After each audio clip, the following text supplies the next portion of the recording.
Amor, titia, prosseguiu, agora animada e exaltada mesmo. Não é a satisfação do sexo sem o espírito, do instinto sem as claridades da razão e do discernimento, sem aquela pureza que assinala, na terra, as almas eleitas. Deus, titia, também está no sexo como está em toda a criação.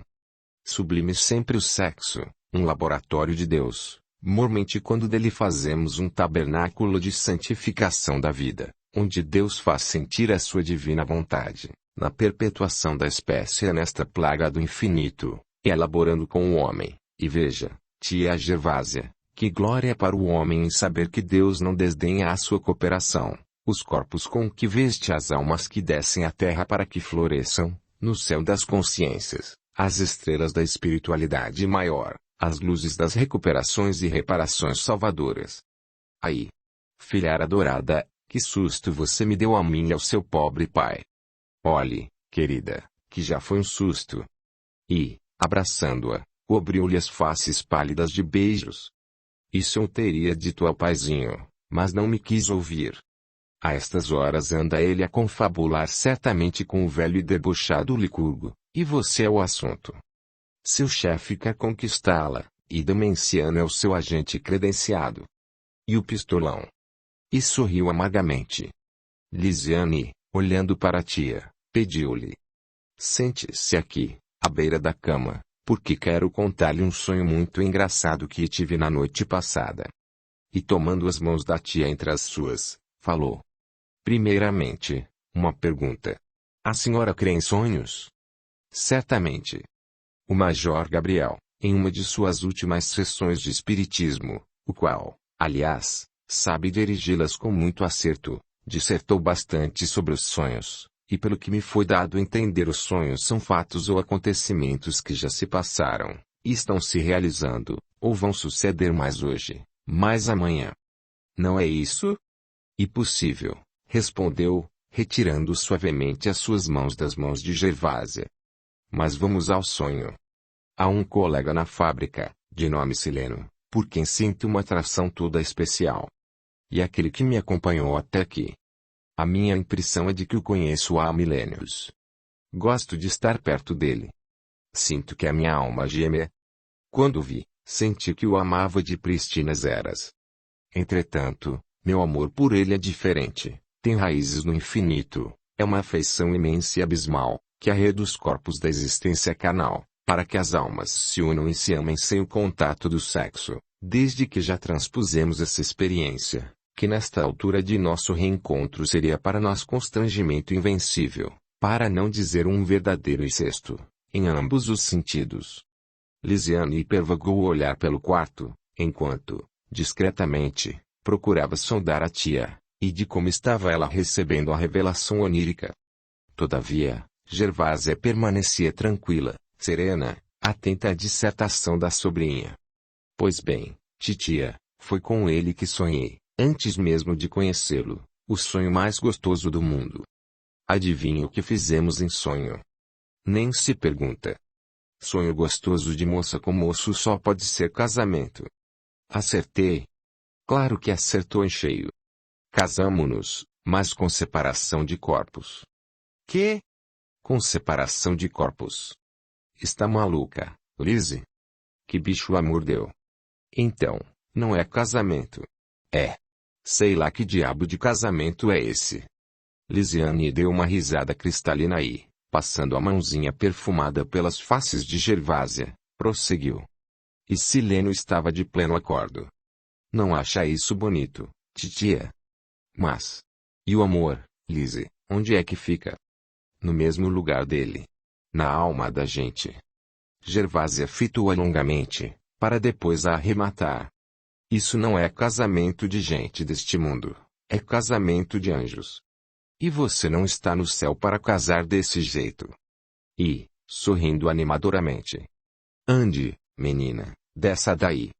A humanidade ainda não está preparada para semelhantes votos. Entretanto, devia, titia. Não acha a senhora? Eu não acho nada. Isto é, entendo que somos muitos imperfeitos para tentarmos viver como anjos. Mudando de tom, interpelando Lisiane. Mas, espere, não nos havíamos comprometido com alguns amigos, para a sessão de hoje, lá no Major? Lisiane pulou da cama e, pondo em ordem o seu vestido, apressou-se a confirmar. De fato, titia, e penso que ainda temos tempo de ir, pois os trabalhos só começam às 20 horas. São 19, agora. Quer ir, querida? Vamos. Pegaremos o primeiro lotação, e dentro de uns 15 minutos estaremos lá, para deleitar-nos com os maravilhosos ensinos que nos ministram os amigos daqui e de lá. Enquanto você dá os últimos retoques em sua arrumação, eu vou fechando a casa, e pondo qualquer coisa sobre os ombros, pois a noite está bastante fresca, não acha? Lisiane fez que sim com a cabeça, e após alguns instantes ambas saíam e, no ponto indicado, pararam à espera de condução. Enquanto aguardavam transporte para São Cristóvão, Lisiane perguntou. A senhora já soube de um estranho caso que se relaciona com a vida pregressa do Major Gabriel? Não, respondeu, meio admirada, a irmã de Demenciano. De que se trata? E que Consuelo conta que o nosso bondoso presidente foi conduzido, certa noite, quando liberto pelo sono, a determinado local de uma região ainda estreitamente ligada às atividades dos que morejam por este vale de lágrimas.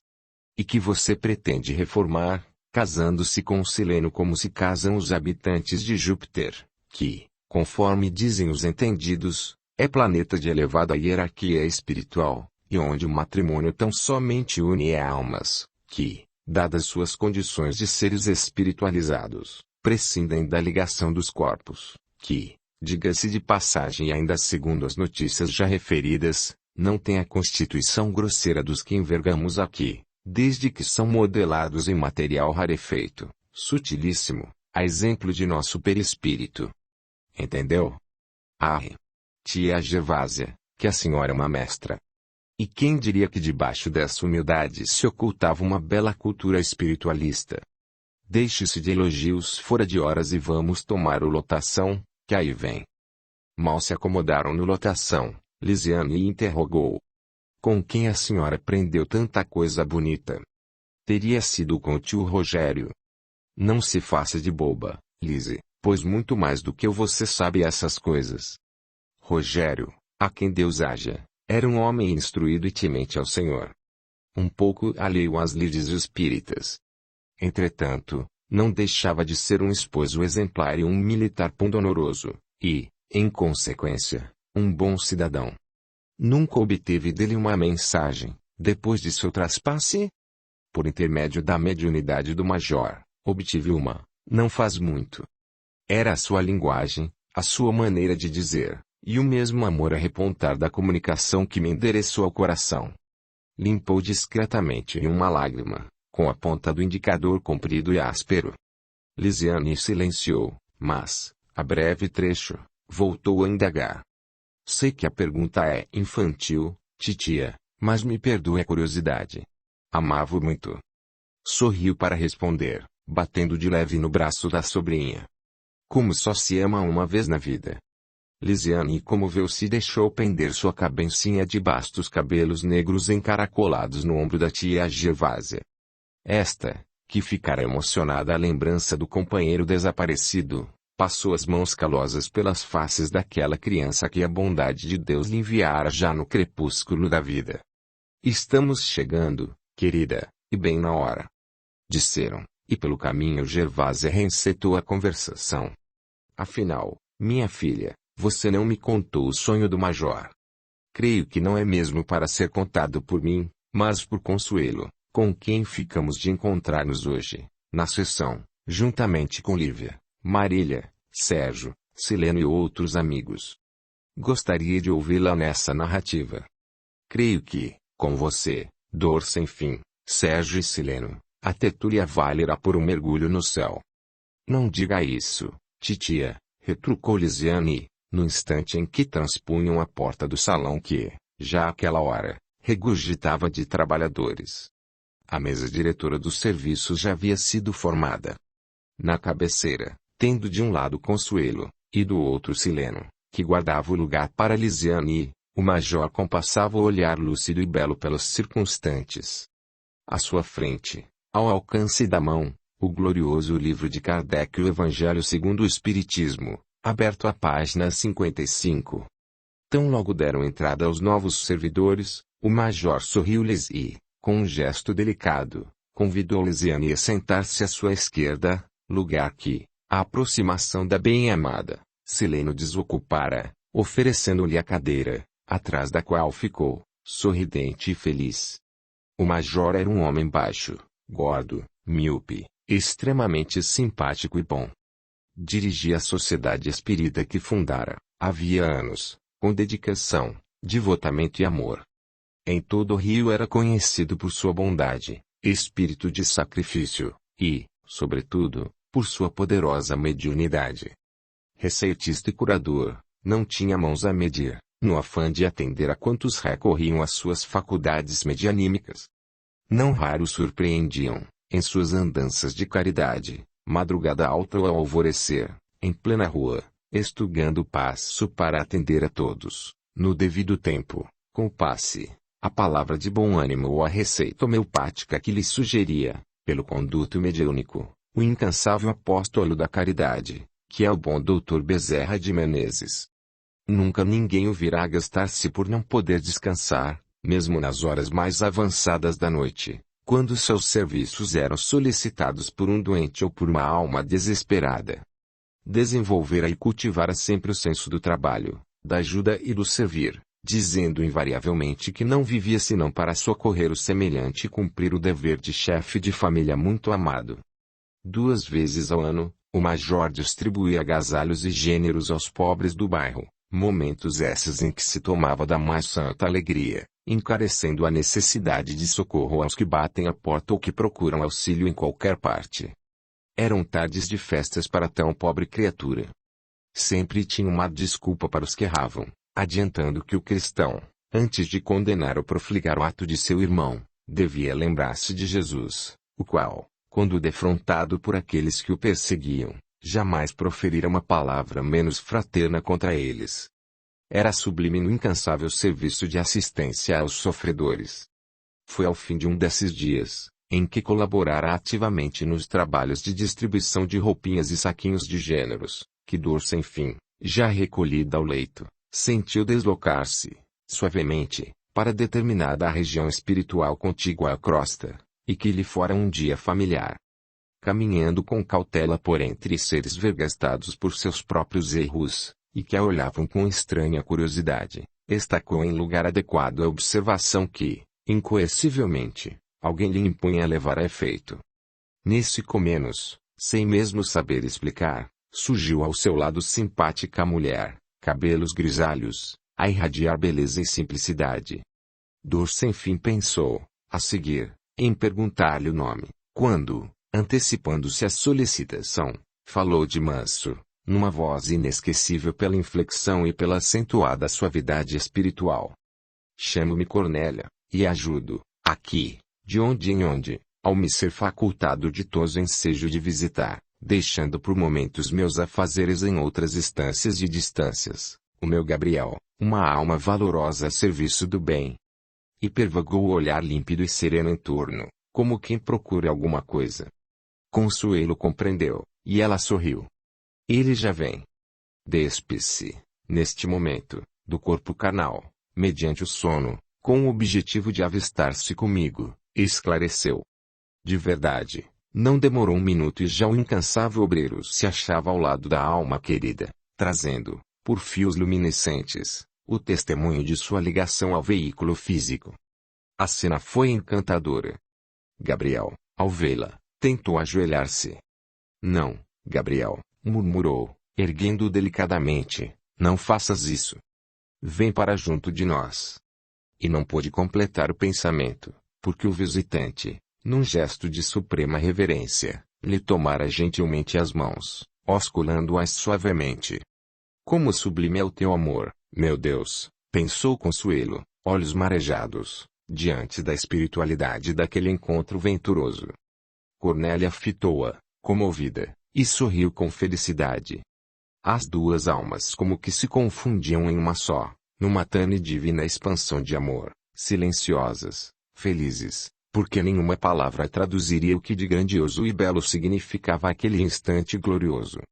Acompanho-te os trabalhos edificantes, meu nobre Gabriel, disse, ao fim, soltando as mãos de seu bem-amado, a formosa Cornélia, e sei que correspondes plenamente à vontade dos que, de mais alto, te confiaram, em boa hora, a tarefa sacrificial, aliás por ti mesmo pleiteada junto ao sumo bem. Não fiz nada ainda, nobre Cornélia, respondeu, humilde quase chorando, do que tanto prometia Jesus. Tens feito muito, Gabriel, retorquiu Cornélia, passando a mão pelo belo rosto dele. Dizes isso para me animar o espírito faltoso, santa que és, anjo de piedade que tens sido para mim. Meu amigo, temos hoje conosco essa grande alma que é Consuelo, partilhando, por feliz coincidência, de nosso encontro, embora em rápidos minutos, falou Cornélia, brandamente, fugindo aos elogios do abnegado companheiro. Gabriel relanceou o olhar, voltando-se para Consuelo. E em não se contendo, num gesto de fidalga espiritualidade, beijou-lhe as mãos. Velha amizade das mais dignas esta alma santa, que tanto nos ajuda nos trabalhos de assistência que realizamos no Brasil, falou Gabriel. Seu nome é repetido a miúde pelos sofredores que atendemos. Quem lhe não conhece o drama que a fez a mais sublime de todas as almas alanceadas por incomparáveis sacrifícios e supremas renunciações? Ninguém pode ostentar, meu nobre Major Gabriel, bondade e amor, senão Jesus, o divino amigo, que tanto sofreu por nós, e continuará a suportar o impacto de nossa ingratidão. Seja, porém, como for, prosseguiu Consuelo, agradeço-lhe sinceramente as expressões de generosidade que tanto me comoveram. Dor sem fim é muito modesta, Gabriel. Aliás, esse sentimento é o apanágio das almas de eleição, sentenciou Cornélia. Entretiveram-se mais alguns minutos na apreciação dos serviços a que se entregava o major, havia mais de 5 décadas, quando este, pedindo permissão para deixar a doce companhia da bem-amada e de Consuelo, falou. Cornélia, minha incomparável amiga, ajudamos sempre, principalmente intercedendo por nossos pobres irmãos Spoleto e Licurgo, que, inscientes de que nosso dever é ajudar e servir, têm martirizado Consuelo e Lisiane, essas 2 estrelas do céu que caíram no negrume da terra, tentando estabelecer, com seus próprios sofrimentos e laceramentos do coração, um novo sentido de coexistência no amor, que um dia sacudirá o mundo moral nos fundamentos e na estruturação em que o assentaram os homens que se desviaram de Deus, que é a sabedoria, a bondade, a justiça e a verdade absolutas. E dizendo isso, beijou-lhe os pés, num repentino movimento que ela não pôde evitar. Rapidamente, como acabara de fazer a Cornélia, beijou as mãos de Consuelo, que a essa altura chorava silenciosamente, cabeça reclinada no ombro de sua companheira. Ambas se conservaram silenciosas, vendo Gabriel afastar-se humildemente, mas corajoso e decidido, rumo ao local onde o aguardava o serviço do Senhor. Passado algum tempo, quando já não lhes era mais visível a doce figura do intemerato trabalhador da vinha, falou Cornélia amiga. Sei que não conhece a história de Gabriel, essa criatura valorosa e digna a quem tanto devem os serviços de proteção aos sofredores e infelizes transviados. Em verdade não a conheço. Entretanto, presinto-a ter sido difícil e dolorosa, a princípio. Cornélia compassou o olhar em derredor, fitando, ao depois, o alto, como se quisesse consultar alguém sobre a revelação que pretendia fazer a companheira. Consuelo, a narrativa comove, arrebata, impressiona, tanto quanto o revela um homem, na lídima acepção da palavra. Silenciou, para falar, logo a seguir. Suporte um pouco mais a minha companhia, pois a história é meio longa, e não sou uma boa narradora. Como resposta, doce enfim beijou-lhe as faces, delicadamente. Cornélia comoveu-se à carícia de Consuelo e não pôde deixar de sorrir. Essa é a resposta. No momento, não tinha outra melhor para dar a quem se equipara a pobre ser obscuro para fazê-lo feliz, murmurou, emocionada, a funcionária das indústrias Aprígio. Como se faz de pequena, Consuelo, quando não sei se lhe posso desatar os cordões das sandálias, murmurou, comovida, Cornélia.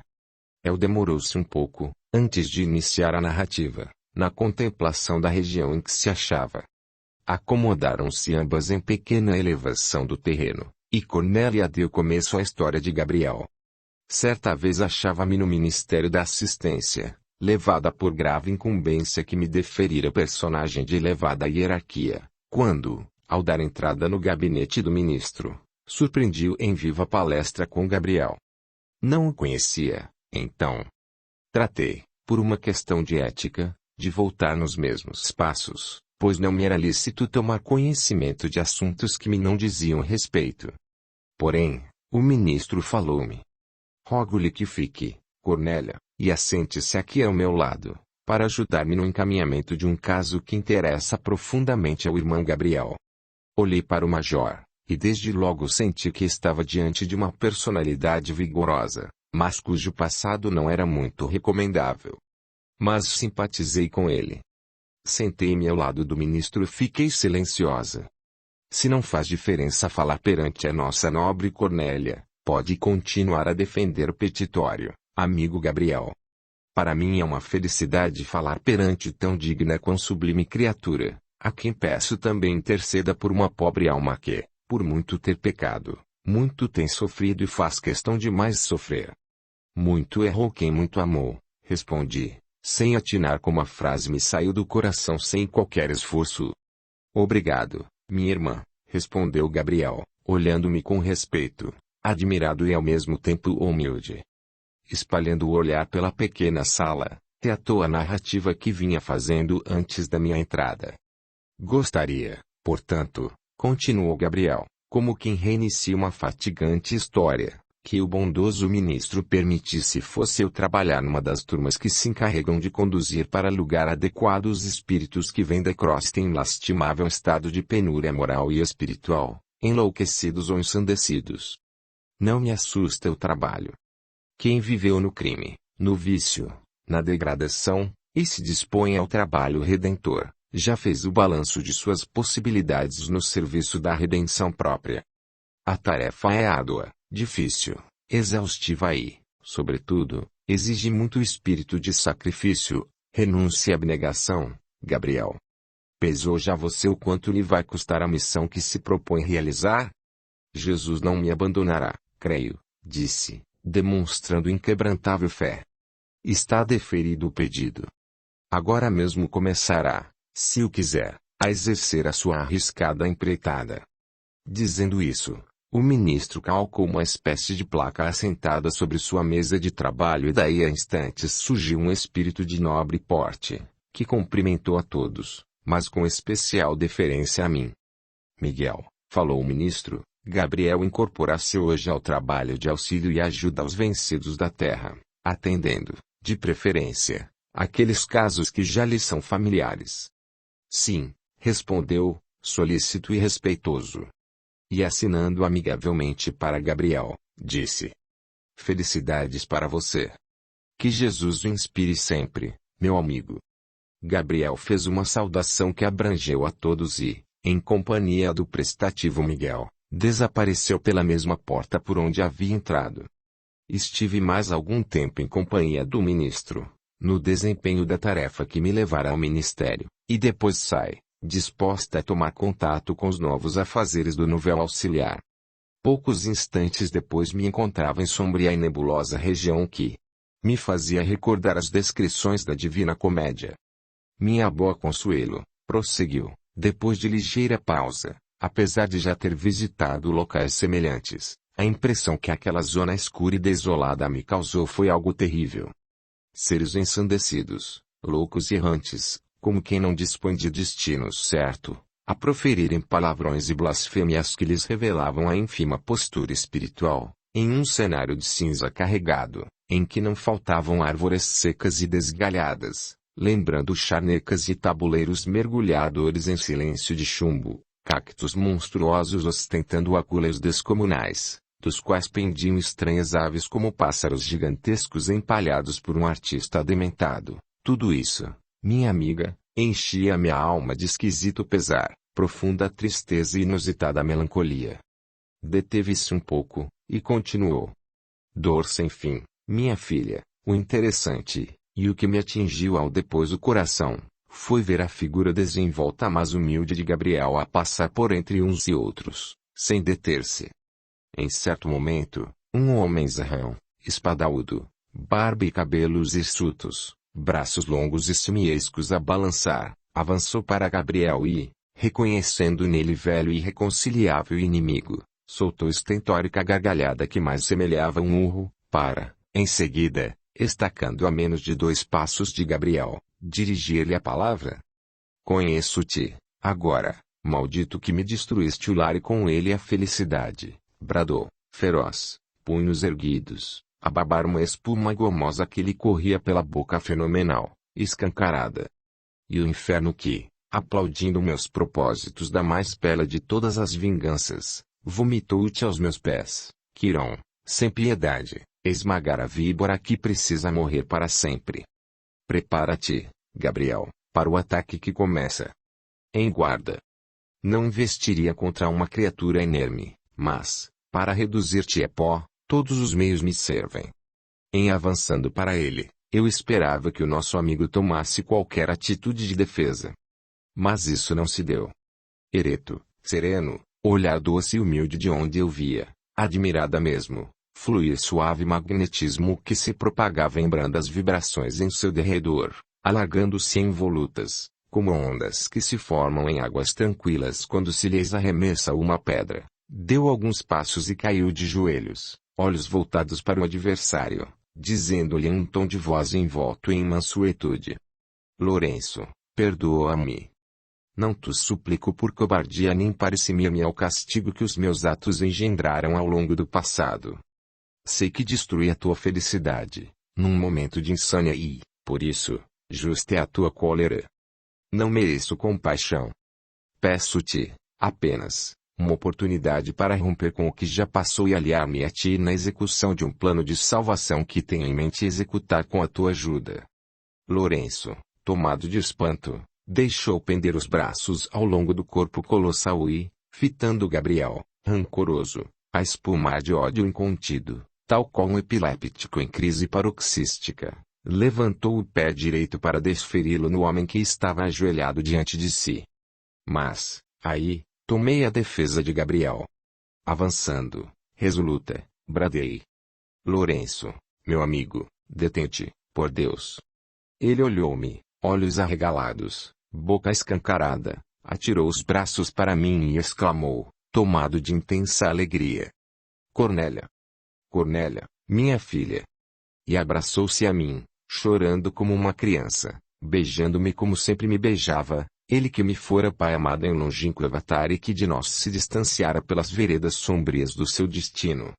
Que maravilhosa viagem, murmurou Consuelo. Cerca de meio século lutou o meu Gabriel dentro da nobre tarefa que lhe deferira o generoso ministro. Nunca o decepcionou. Tomou-se um exemplo de trabalho sacrificial. Ninguém jamais o vira em repouso, mas em serviço constante, atendendo, de preferência, aqueles a quem havia ofendido no decurso das existências escuras que vivera. Bastas vezes o visitei, em momentos ríspidos de seu labor sacrossanto.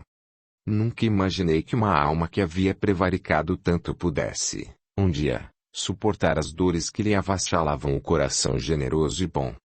De uma feita ofereceram-lhe, de mais alto, oportunidades de trabalho em outro setor. No entanto, chorando pela distinção do convite, pediu, Consuelo amiga, nestes termos: Suplico, por Jesus, que me deixem ainda aqui por mais 2 décadas, tempo suficiente para o meu reencontro com Lourenço.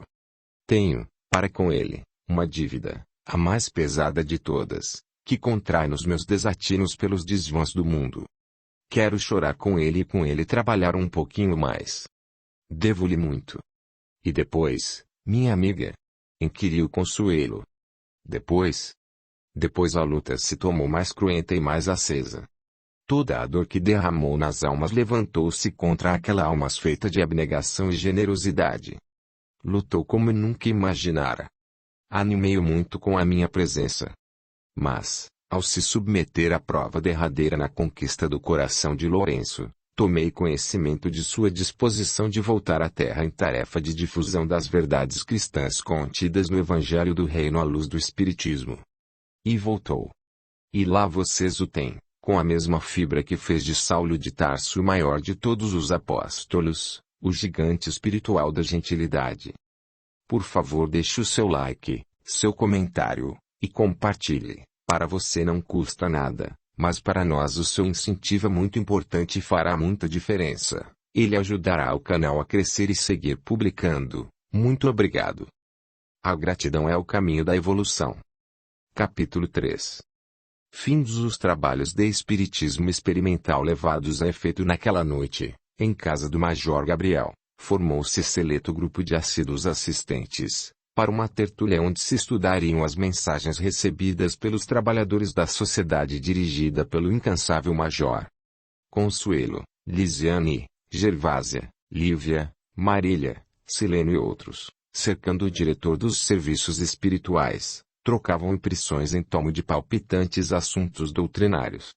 Dor sem fim, sorrindo e fitando Gabriel, perguntou-lhe delicado e suavemente: Major, não me levará a mal uma pergunta?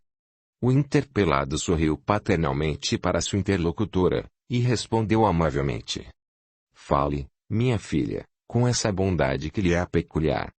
Perdoe-me a curiosidade. Consuelo, você é uma santa. Obrigada pelo elogio imerecido. Bem merecido. Vem ou não vem a pergunta? Não rasguemos seda, falou, interrompendo o diálogo, a inquieta Marília, rindo discretamente. Pois bem, aí vai a pergunta. Que ela venha, minha filha. É-lhe estranho ao espírito o nome de Cornélia?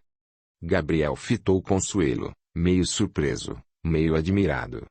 Franziu a testa ampla como quem quer lembrar-se de alguma coisa distante, um fato que jaz no fundo misterioso do passado.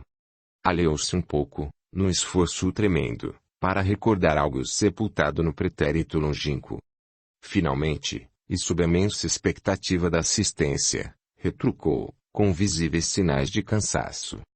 Cornélia, sim, esse nome está estreitamente ligado à minha vida. Ele me causa, ao ser lembrado, estranha recordação de minha última romagem, como espírito, por zonas sombrias adjacentes à crosta. E silenciou, mas permanecendo como que concentrado, evocando, talvez, cenas interessantes de sua vida de alma desencanada. Mãe, esposa, filha, amiga? Indagou, serenamente, Consuelo. Talvez esposa, respondeu, meio abstrato. Postou-se em silêncio, de novo, sempre concentrado. Todos o fitavam, com curiosidade elevada, esperando uma sublime lição evangélica. Sim, meus amigos, Cornélia é mulher cristã entre as mais dignas que conheci. Não sei mais, para dizer somente que ela muito me ajudou quando comecei a trabalhar para Deus, com Jesus. Isso, sim, guardo no fundo da alma, no delicado recesso de meu coração. Todos estavam como que pendentes da palavra do provecto médium e doutrinador. Circunvagando o olhar lúcido pelos circunstantes, acresceu, logo após, o Major Gabriel. Aprendi com Cornélia, meus bons amigos, e a lição edificante recolhia, no afã das horas, ao meu mundo interior, que a mulher há de ser sempre para nós, homens, guia seguro, amparo e socorro nos tormentos da luta pela redenção de cada um. Não quis vir com o senhor nesta reencarnação, Major? Indagou, meio indiscreta, Marília, sorrindo brejeiramente. Se não quis, não sei. Com certeza, eu é que não merecia tal ventura. Assim, casou com outra, de quem enviou. Que indiscrição, Marília, ponderou Lívia, grave.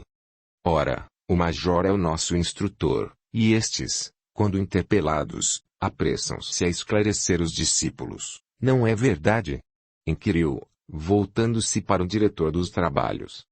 Não há indiscrição, mas sede de esclarecimento. Inclinando-se para Marília, Gabriel falou, sorridente. Casei-me com Carlota por imposição do próprio destino. Eu lhe devia uma reparação. Fomos bons amigos, ótimos companheiros no aprendizado evangélico espírita. Suportamo-nos perfeitamente. Sepultamos as nossas diferenças, e Cornélia, para isso, muito concorreu. Sem ciúme, Major? Perguntou Marília, desta vez gravemente. Os assistentes ficaram de ânimo suspenso ante a pergunta feita sem qualquer circunlóquio. Não me leve a mal, Major, pediu Marília. Estamos em uma espécie de escola de profetas, e qualquer pergunta que não traga o selo da curiosidade inferior deve ser aceita e respondida, não é verdade? Gosto de sua franqueza, Marília, e respondo sua interpelação com vivo contentamento, porque aborda um problema que interessa a todos nós. Quando um espírito atinge a altura moral a que chegou Cornélia, o seu ideal é o de irmanar todos os seus semelhantes pelo amor, realizando o ensino cristão. Amar a Deus sobre todas as coisas e o próximo como a si mesmo. O ciúme nessa fase da vida é palavra que carece de significação, é sentimento que o fogo purificador do divino amor transformou em cinzas que ficaram sepultadas fora de nós. O nosso mal, meus amigos, prosseguiu o esclarecido orientador, é entendermos o amor como manifestação carnal dos instintos insatisfeitos. Quando digo que amo uma mulher, o que logo nos assalta o espírito é que desejo aquela mulher. E a infinita impureza de nossa alma milenária. Em o universo, tudo é perfeição. A imperfeição somos nós. Por que haveria Cornélia de tomar-se de zelos por Carlota? Afinal não somos nada mais nada menos do que almas. Tão somente almas. O corpo é o escafandro, é a veste, é o gibão que tomamos de empréstimo à vida para realizarmos o nosso giro pelo mundo das formas. Seria o caso de termos ciúme do alimento que nos sustenta o vaso fisiológico. Do ar que entretém a vida da árvore respiratória. Que significa o ciúme de uma alma por uma função comum ao homem e à mulher, que se acaba pela exaustão da mesma e pela imprestabilidade do gibão. O sexo não irmana a ninguém, do ponto de vista estritamente espiritual.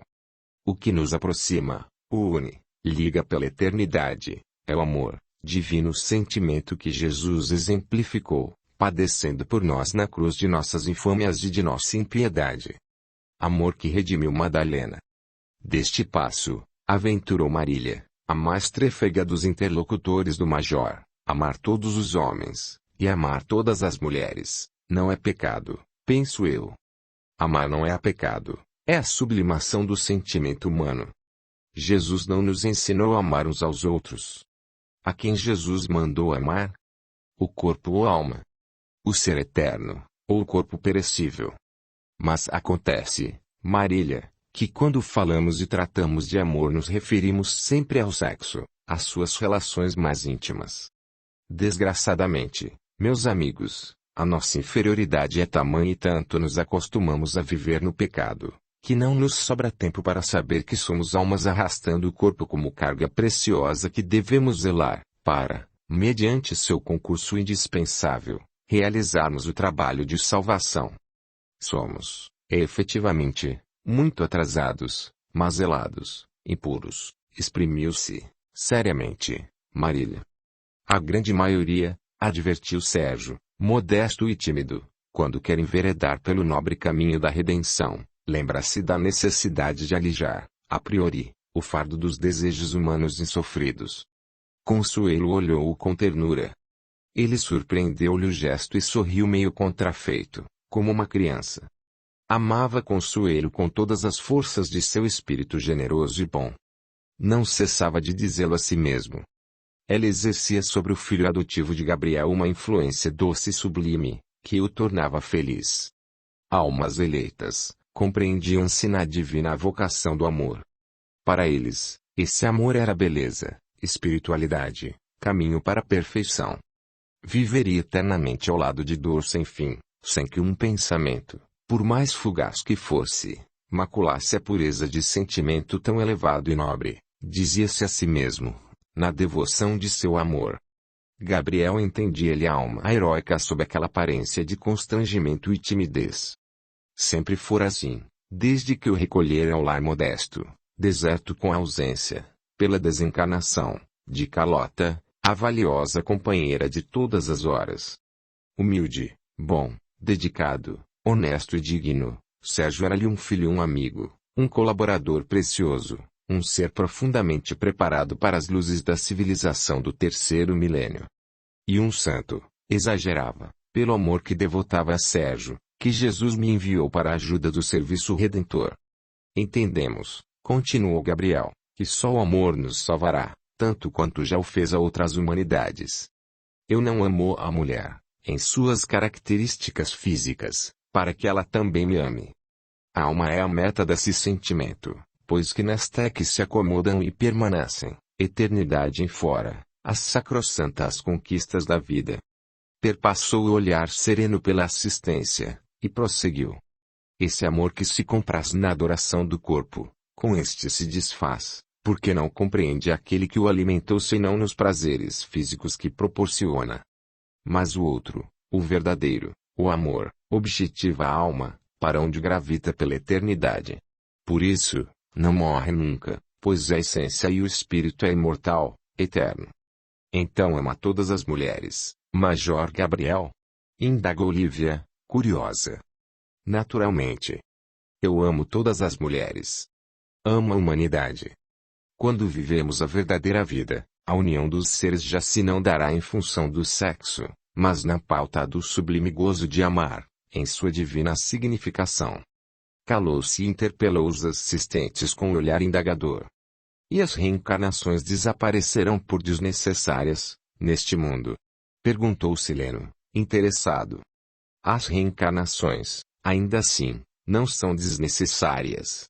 A natureza não dá saltos, é uma grande verdade. Nossa casa planetária não será tão logo um paraíso, para dispensar a nossa volta às lutas pelas supremas reabilitações neste mundo tão malsinado e que a nossa inferioridade não cessa de agredir e ferir. Só Deus sabe quando nos virá o dia de dispensar em definitivo o veículo carnal em nossas andanças pelo infinito. Major, ponderou Marília, sorridente, também as mulheres deverão amar todos os homens. Marília, minha filha, esclareceu, grave, percamos o hábito de nos tratar, em marcha para Deus, como corpos, mas como espíritos no desempenho de tarefas santificantes que a todos Jesus confiou. Não sei por que havemos de andar sempre a criar problemas em torno do sexo, reduzindo-o a um salão de baile, a uma feira livre dos sentidos desordenados. O sexo é um santuário onde Deus faz renascer a gloriosa semente da vida. Porque o relaxamos em nossa impureza e em nossa indigência, ele não se nos apresenta senão como fonte de loucas aventuras genésicas. Deformamos moral e espiritualmente o sexo, através dos tempos, de modo a chegarmos a esta altura de nossa evolução na mais negra ignorância de sua função divinamente salvadora. Ele, digamos corajosamente, é a porta da vida nos mundos como o nosso. E a antessala de vivência espiritual. São corredores de oportunidades santificantes. Dele se tem servido Deus para enviar-nos a sua divina luz pela boca dos profetas, dos santos e dos mártires, dos gênios e dos místicos. Por ele vem a sabedoria ao mundo, as revelações, as descobertas e as invenções e, tanto quanto isso, aqueles que sentiram o toque maravilhoso do amor descendo do céu para iluminar a terra. Servirmos-nos dele, inconscientemente, como os escravos das sensações bastardas, é profanar um templo, profanar a vida, apagar as luzes da razão, fazer que cesse de falar-nos a voz de Deus, que é a voz da vida, do amor e da perfeição. E possível amarmos, nesta altura da vida, sabatinou Marília, a revelia do sexo, à margem dele. Por que não? Não amamos os nossos filhos, os nossos pais, os nossos irmãos carnais, sem pensarmos no sexo. Ora, se isso é possível, por que me indaga a você o contrário? E o mesmo que perguntarmos se realizável é a perfeição. Ainda insisto, minha adorável Marília, em que toda essa confusão, todo esse enredo e toda essa incompreensão vem de nossa falta de espiritualidade, de nossa vivência terra a terra. Se apelamos para o convívio continuado das pessoas dentro do mesmo círculo familiar, na dobada dos anos, para justificarmos a nossa ausência de desejos impuros com relação às pessoas do sexo oposto que são sangue de nosso sangue, Por que não procurarmos seguir a mesma trilha com referência às criaturas que não nos pertencem segundo a carne? Preciso é que procuremos em tudo entender as lições que a vida nos oferece, onde há sempre claro um convite à perfeição, ora na vida dos místicos e dos mártires que souberam, em tempo hábil, subjugar os ímpetos da animalidade, adormecida a mando da vontade poderosa, ora nos próprios acontecimentos diários. Acha, então, o senhor, Major Gabriel, interpelou Marília, insistente, que devemos viver à margem e fora desse tabernáculo, como o batizou noutra oportunidade. Eu não disse para vivermos arredio a essa, para mim, verdadeira instituição divina. A Terra ainda não pode dispensar o conúbio nessa pauta. Muito teremos ainda que andar para dispensarmos esse impositivo biológico. Entretanto, já não é pequeno o número dos que tentam viver-lhe à margem, sem falsa santidade. E sem querer, ou intencionalmente, olhou por uma fração de segundo na direção de Lisiane, Consuelo, Sérgio e Sileno. Estes compreenderam.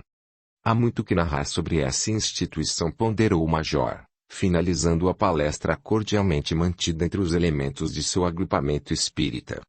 Tenho mesmo que tal instituto, de procedência divina, mergulhe suas raízes no próprio espírito.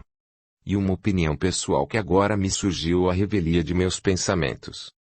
Vamos, porém, encerrar por hoje a nossa tertúlia, não esquecendo que há outros problemas mais urgentes reclamando o concurso fraterno de nossas almas bem endividadas para com a lei. Que Jesus nos guie e ilumine, meus amigos. E encerrou-se o trabalho.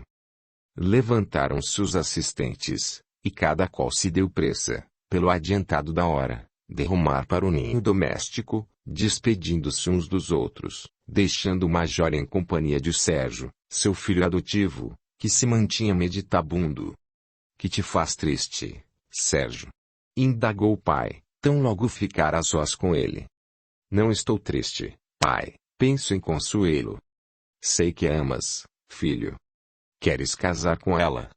E o sonho do meu coração? Ama, pai, mas meu amor é diferente. Sei disso. Consuelo não é alma para um casamento, digo eu. Ambos sabemos, tanto quanto Lisiane e Sileno, que, também, pretendem casar. Com a tua juventude, Sérgio, poderás conviver com Deus sem fim, sem os reclamos da carne. Olha que a mocidade é exigente. Sei. Ou melhor, sabemos. Responderemos por nós. Não foi o Senhor mesmo quem afirmou e afirma que os nossos desatinos nessa pauta provêm da falta de espiritualidade? Seremos, Consuelo e eu, Lisiane e Sileno, os precursores. E sorriu, com uma pontinha de ufania.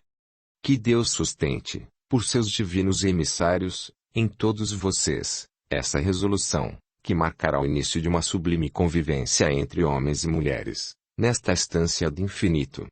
Obrigado, Pai, por sua lúcida compreensão de nossos propósitos. Um dia, disse, distante, olhar perdido na escuridão da noite que havia muito caído, como a recordar velhos tempos, cenas que lhe ficaram na alma valorosa, nos dias de antanho, também tentei conviver com Carlota assim como tu queres fazer ao lado de Consuelo. Calou-se, para meditar de novo, no silêncio da hora avançada. E conseguiu, meu pai? Arriscou Sérgio, a medo, como quem comete um delito. Gabriel fitou-o nos olhos, e respondeu, confidencial.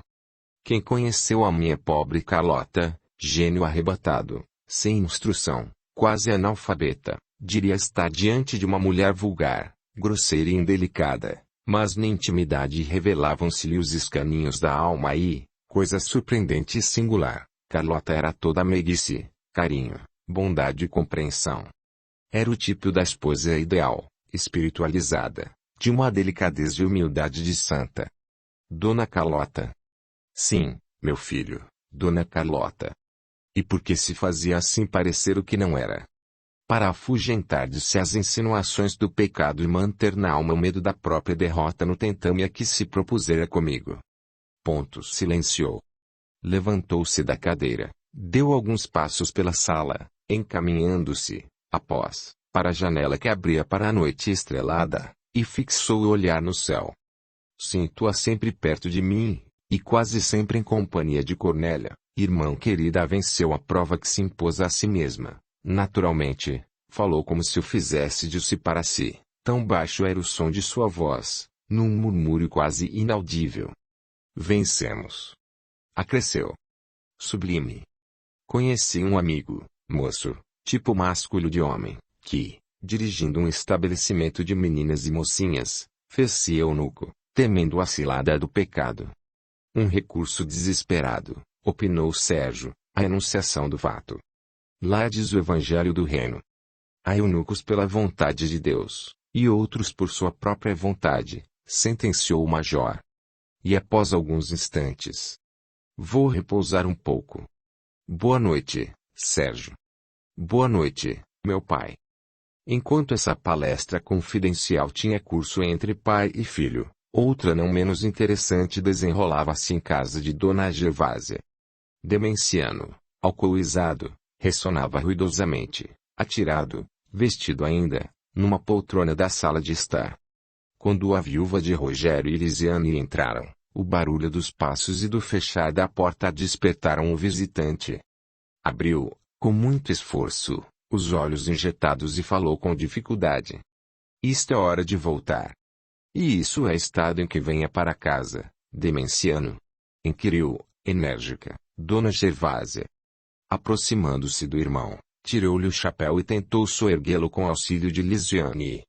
Mas Demenciano, devido ao seu estado de embriaguez completa, se abandonara inteiramente na cadeira e dificultava, com isso, o trabalho das duas mulheres. Não bebi quase nada. E o meu fígado? Pendeu a cabeça para um lado e lançou sobre Gervásia e Lisiane o jantar indigerido. Elas não falaram. O silêncio, àquela hora, era a linguagem mais condizente com seu estado de alma. Depois de alguma dificuldade, levaram-no para a cama, e Gervásia encarregou-se de tirar-lhe a roupa, acomodando-o no quarto de hóspedes, humilde mas limpo, rigorosamente asseado. Tenha paciência, Lise, porque, afinal, é seu pai, aconselhou Gervásia, passando-lhe as mãos grossas pelos cabelos, num gesto de carinho maternal. Lisiane sorriu tristemente, com os olhos molhados de doloroso pranto. Ainda que não fosse meu pai, respondeu, erguendo suavemente a cabeça para fitar Dona Gervásia, o dever de quem pretende viver com Jesus é perdoar 70 vezes 7 vezes, mãezinha. Esta última palavra comoveu fortemente a pobre mulher, que, não se contendo mais, diante do infortúnio daquela criatura sublime, abraçou-se a ela e chorou alto, soluçando todas as mágoas há anos represadas em seu formoso coração. Agora chegava a vez de Lisiane reanimar aquele espírito sofredor, mas nobre e corajoso. Não chore, mãezinha. Quando descemos à escuridão do corpo físico, trazemos o roteiro de nossos passos planejado de mais alto. Todas as agonias e desconsolações fazem parte do mapa da prova redentora. Agradeçamos ao Senhor o fazer-nos dignos de aprendermos a sofrer em silêncio, abençoando o martírio purificador, a dor que nos exalta a alma pecadora. E sem esperar que Gervásia falasse, volveu os olhos para o alto, nublados mesmo, e orou de mansinho. Senhor, sublimes são teus desígnios e, hoje, que nos revelaste na dor que já esperava de tua munificência inesgotável, ouso pedir-te que me não poupes o trabalho do buril que afeiçoa a alma pecadora e retardatária a tua divina essência. Mas, Senhor, ilumina os passos dos entes que me cercam, e compadece-te, principalmente, daqueles que, pela amargura que nos ofertam nos trânsitos deste mundo doloroso, nos aceleram os passos e mantêm alertas as nossas almas no turbilhão da impiedade em que vivemos.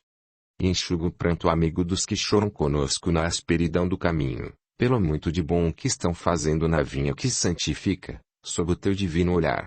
O alma de luz que tanto sofre, exclamou Gervásia, após a prece, você não foi feita, certamente, para este mundo ingrato e pecador.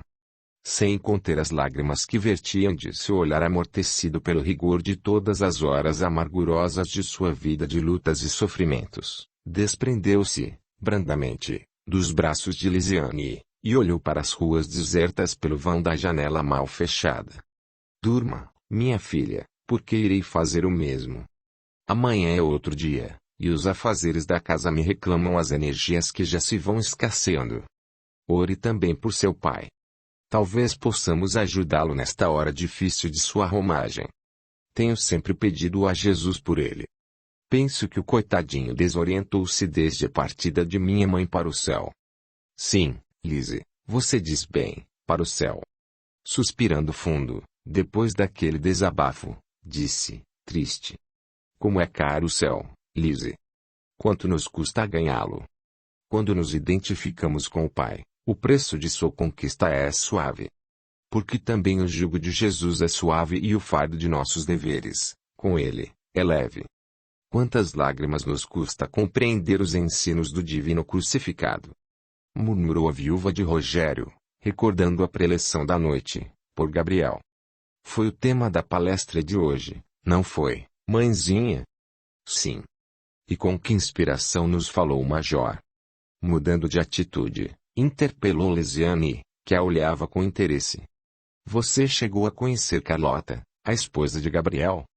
Guardo indeléveis recordações de Dona Carlota. Era uma senhora que se fazia de grosseira e mal educada. No fundo, era uma alma peregrina, elevada e digna. Possamos Sileno e eu realizar o que ela e o major fizeram de sua união matrimonial. Que foi? Viveram sob o mesmo teto uma vida de renunciações e aprimoramento espiritual, alheios ao conúbio carnal. Meu Deus, que coisa maravilhosa deve ser isso! Quase disse a gritar a viúva de Rogério, fitando penetrantemente Lisiane, que sorria docemente. Beijando Lisiane, retirou-se vagarosamente, e deixou-se ficar na copa alguns instantes, sem mesmo saber por quê. Tão pronto Gervásia saiu, Lisiane, que tinha estado a pensar na possibilidade de transmitir um passe magnético ao seu pai, enquanto ele dormia, pois, desperto, não lhe oferecia qualquer oportunidade. Dada sua aversão ao espiritismo, deixou-se levar por esse nobre desejo, e encaminhou-se pé ante pé para os aposentos de Demenciano. Gervásia, acidentalmente, saía da copa, quando avistou Lisiane que se dirigia ao quarto de hóspedes, onde se achava seu pai, e arrastada por invencível curiosidade, tomou a mesma direção. Lisiane, de mansinho, abriu a porta, entrou, e foi diretamente, sem perda de tempo, ao leito e, sentando-se ao mesmo, levou ambas as mãos à cabeça de Demenciano, concentrou-se e, elevando os olhos para o alto, começou a orar.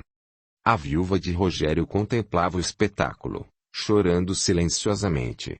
Terminados o passe e a prece, Lisiane inclinou-se e beijou a testa suarenta do pai, o qual, ao contato daquela carícia, acordou estremunhado e, vendo que era a filha quem o beijava, pulou da cama e esbofeteou-a, ululando. Afasta-te de mim, mulher perdida. Corrompeste-te com os homens da rua, e não satisfeita com isso procuras o próprio pai em seu quarto, acalada da noite, quase nua, pensando que com tuas carícias ignóbeis podes fazer-me cale sobre teu passado criminoso. Afasta-te de mim, filha maldita. Lisiane baixou a cabeça, ante as bofetadas e os insultos do pai, mas permaneceu de pé, soluçando, quando Gervásia deu entrada, lívida de espanto e, com uma energia de que ninguém suspeitaria naquela criatura franzina, avançou para o irmão e exclamou. Miserável criatura, que encheste a alma e o coração de todos os pecados do mundo, que traspassaste com os insultos mais suezes a alma delicada da tua filha, quando te procurou num gesto de amor, que dificilmente teu espírito, negro como teu coração, compreenderá daqui a milênios. Deixa esta casa, que te acolheu fraternalmente mas que desrespeitaste, apunhalando com a injúria mais infamante o doce coração de tua filha, até que um dia possas avaliar toda a extensão do delito que cometeste. Demenciano, tomado de súbita loucura, estende os braços para a frente e procura o pescoço de Lisiane, tentando o estrangulamento da filha, que continuava na mesma posição, chorando de mansinho. Vendo a atitude do pai, avançou para o mesmo, como tenro cordeiro para o sacrifício, e falou-lhe. Se, de verdade, meu pai, Mereço o castigo pelos desvios que assinalam meu trânsito pelo mundo, longe de Jesus. Mate-me, se é urgente que você viva sem a vergonha da presença de sua filha na terra. Fosse porque fosse, Demenciano estacou, ficando com os braços estendidos na mesma postura, como se os tivesse paralíticos, fitando, qual estranho dementado, fixamente, o semblante meigo da filha, incapaz de articular uma palavra, um som qualquer. Lisiane, avançando mais um passo, colocou a destra sobre a cabeça de seu pai sem nenhuma reação da parte deste, que se conservava imóvel. Levantou os olhos para o alto, e orou em silêncio. Gervásia também orava mentalmente.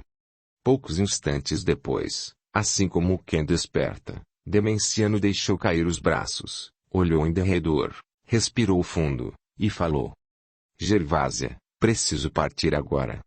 Tenho pressa de atender um compromisso, em São Paulo.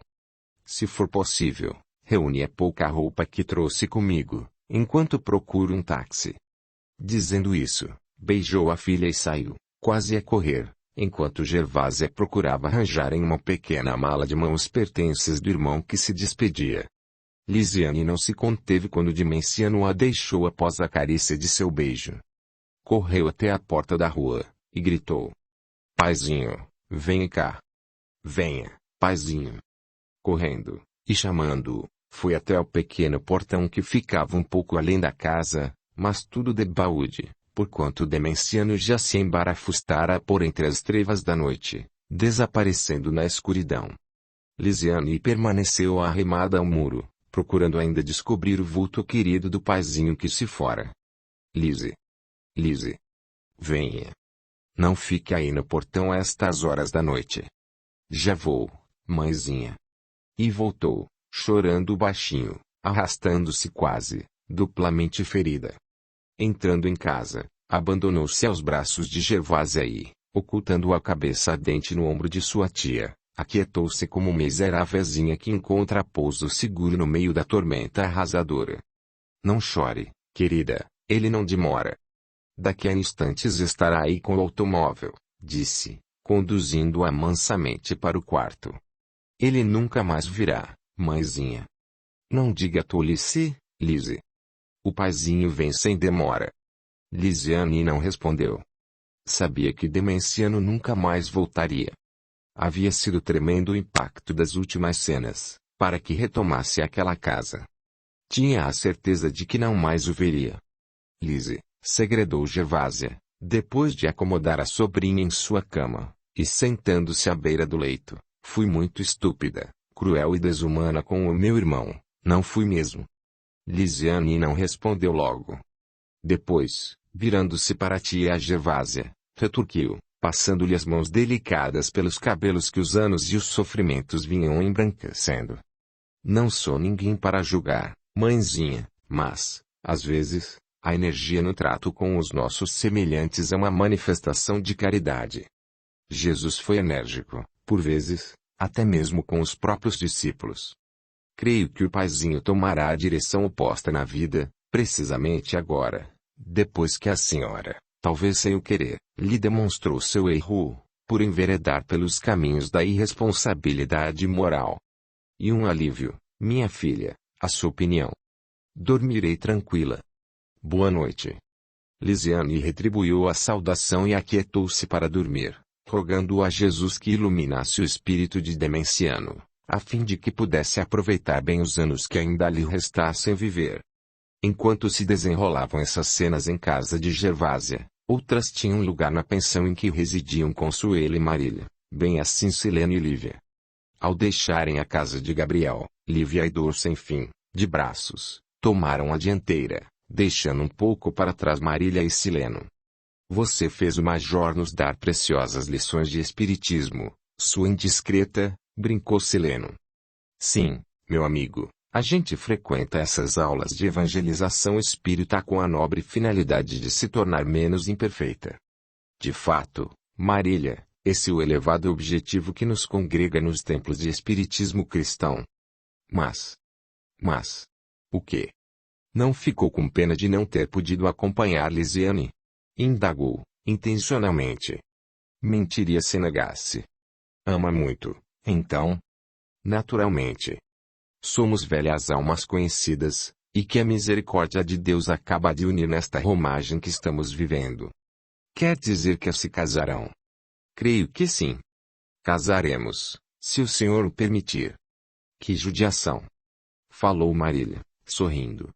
E, num desabafo, sem qualquer vislumbre de maldade.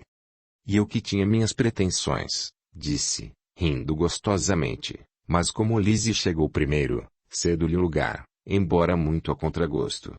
Não sabia que também era candidata, respondeu Sileno, rindo a seu turno. Não sabia o quê, seu malandrim? Qual é o homem ou a mulher que não sabe quando alguém gosta dele?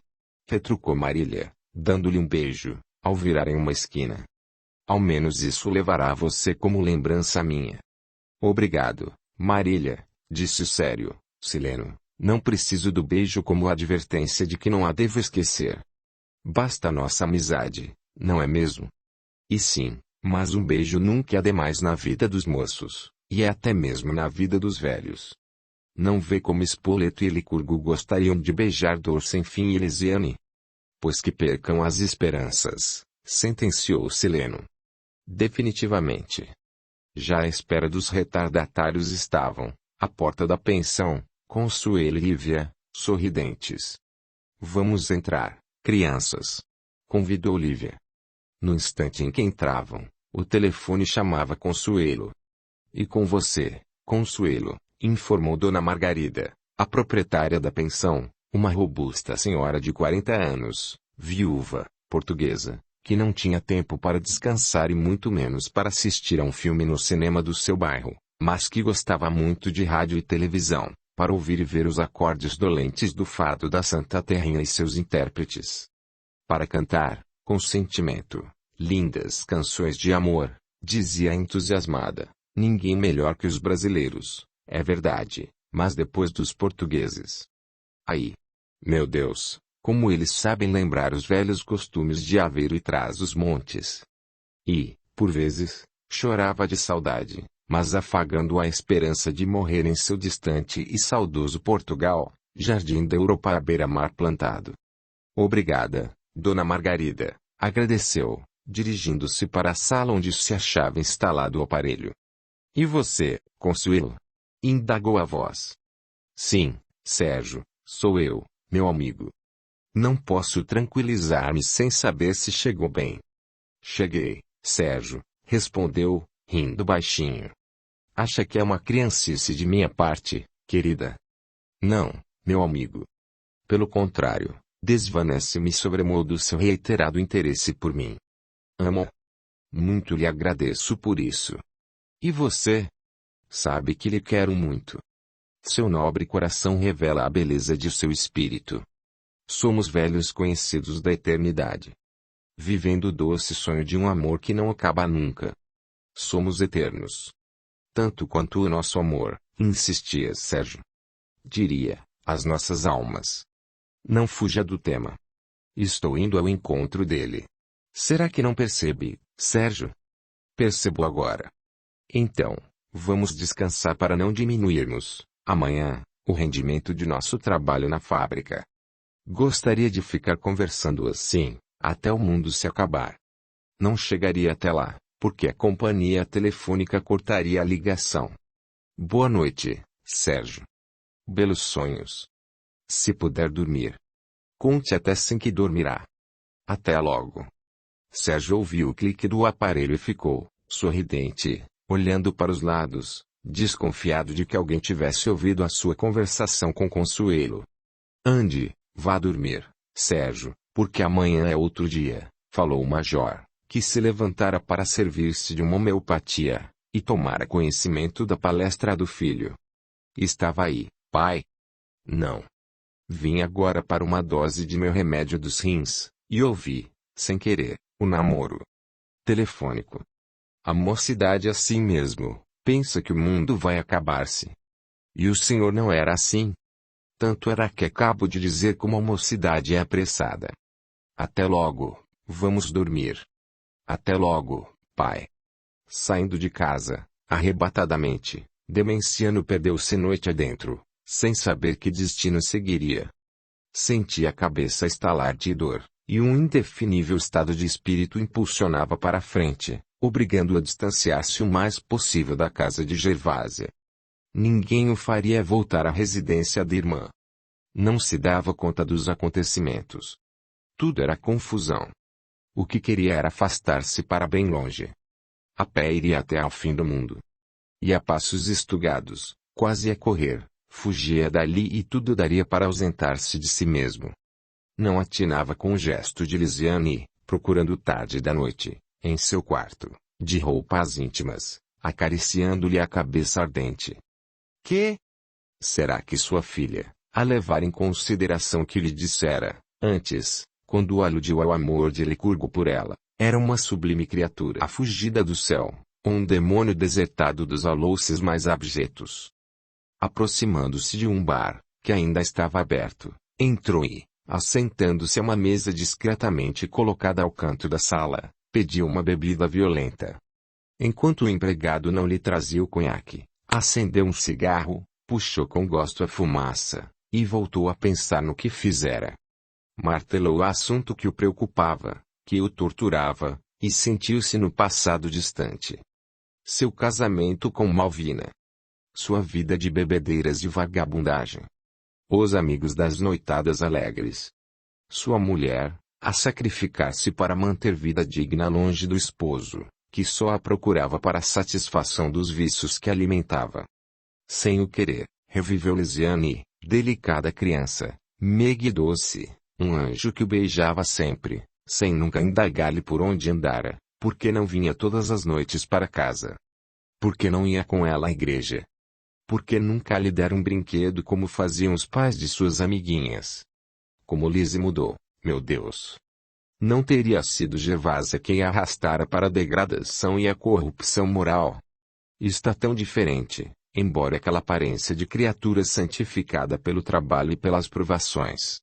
E aquele indecente do Licurgo, continuou, agora sorvendo copos sobre copos, a pedir-me a filha em casamento, prometendo-me 100.000 cruzeiros se a obrigasse a casar com ele. Talvez ainda possa fazer alguma coisa nesse sentido. Não. Meu destino é o mundo. Aqui cometeria o meu crime monstruoso. Não resistiria mais. Vamos, demenciano, teu destino é andar. Vamos, judeu errante, para o fim do mundo. Aqui, perto de minha filha e de Gervásia, morreria mais depressa. Levantou-se, pagou a despesa, saiu, já cambaleando, e entrou por uma viela que se abrira à frente, naquela noite desesperada. Quando se deu conta, estava na Praça da Bandeira. Sentou-se a um banco, arrancou o chapéu violentamente, enxugou o rosto com um lenço sujo que já trazia há dias no bolso posterior da calça, e murmurou: Vamos pensar, demenciano, no que te cumpre fazer agora, longe dos acontecimentos. Despiu também o casaco, pois a noite estava quente e, assim, à vontade, falou ainda consigo mesmo. As ideias estão se arrumando cá dentro. Os pensamentos já galopam bem, e eu quero tomar uma resolução inabalável. Para onde ir? São Paulo. Minas. Espírito Santo. Convém escolher com calma. Retirou a carteira de cigarros, pegou-no e o acendeu, mãos em concha. Tirou algumas baforadas com volúpia, bom fumante que era, e entregou-se às cogitações. De novo, reviveu o passado, rapidamente, examinando-se a si mesmo e os acontecimentos. Antes de viajar, poderia dar um golpe no palhaço do Licurgo, arrebatar-lhe os 100.000, e fazer uma viagem pelos países do norte, até o Amazonas. Talvez a sorte esteja por lá. E riu baixo, mas com muita alegria. De repente, a figurinha de Lisiane cruzou seus pensamentos. Contraiu o senho, atirou uma cusparada para um lado, e pôs-se a analisar os fatos que precederam sua saída da casa de Gervásia. Nem quero pensar mais nisso. Esses miseráveis pesadelos não me deixam em paz. Silenciou. Nesse estado de espírito permaneceu longo tempo, que não soube precisar. A claridade do dia é que o chamou à realidade. E aí, já havia tomado uma decisão. Levantou-se, Ajeitou-se mais ou menos, para disfarçar a vigília, e 1 hora mais tarde estava no gabinete de Licurgo. Dê-me a metade da importância prometida, como sinal de negócio.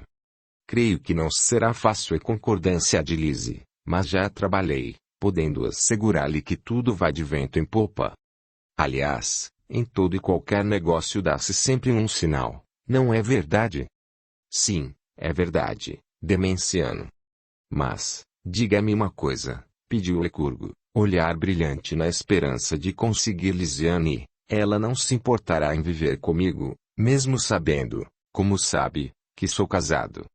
Ora, Licurgo, retorquiu o Demenciano, sorrindo, e refestelando-se na poltrona em que se sentara a convite do funcionário da indústria Prígio, você bem deve compreender que o importante do negócio e o preço pelo qual ajustamos a transação, e sorriu de novo, é o seu estado civil, como lá dizem os advogados. Se fosse solteiro, seria uma barbada, nem você apelaria para mim, porque o empecilho não existiria. E agora, meu amigo, vamos ao dinheiro, a mola real. Terminando frase, enfeitou-a com uma sonora gargalhada. Licurgo abriu a gaveta de sua escrivaninha, retirou um livro de cheque, preencheu um deles com a cifra de 50.000 cruzeiros, e passou a Demenciano. O beneficiário do título olhou meticulosamente, a ver se não havia Licurgo omitido algumas formalidades. O cheque está revestido das características legais, e não sofre da falta de fundos, esclareceu o emitente, meio agastado. Negócio é negócio, Licurgo. Não me leve a mal. Dobrou-o com cuidado, sepultou-o no bolso interno do casaco, apertou a mão do candidato a Lisiane e saiu calmamente do escritório. Ai de ti, Demenciano, se me chegas a ludibriar, exclamou Licurgo, de punhos fechados, na direção da porta por onde havia saído o seu cúmplice. Já na rua, próximo à fábrica, encontrou-se com Lívia, com quem travara relações por ocasião de suas visitas ao pretendente de sua filha. Bom dia, Lívia. Bom dia, Luiz. Que anda a fazer por aqui, tão cedo? O verdadeiro prenome do pai de Lisiane era Demenciano Luiz. Quase sempre se fazia passar apenas por Luiz. Era um homem ainda relativamente moço, com 40 anos. Insinuante, de palestra atraente, nos poucos encontros com Lívia fez-se admirador da empregada da indústria Prígio. Embora muito recentes as relações entre ambos, Lívia apreciava-o bastante e, coisa rara em homens do porte moral de Demenciano, ele, a seu turno, estava apaixonado pela moça. Vivo sonhando noite e dia com você, Lívia. Não posso viver longe de você, galanteou. Se é verdade o que você está dizendo, acho que não se encontra nunca em estado de vigília. Ora, Lívia, o que disse significa que você está sempre em meus pensamentos. Agora, sim, parece que estou compreendendo. Não quer ir ao cinema comigo, logo à noite? Creio que não será possível, pois hoje temos sessão em casa do Major. Deixe-se de tantas sessões espíritas, Lívia. 2 por semana já bastam para santificá-la. Sorriu. Lívia também. Esta, depois de alguns momentos de reflexão, explicou. Luiz, irei, mas não desejo que ninguém nos veja juntos, por perto da pensão. Às 20 horas me espere à porta do bar. De lá iremos ao Glória. Combinado. Não quero detê-la mais. Até logo. Até logo.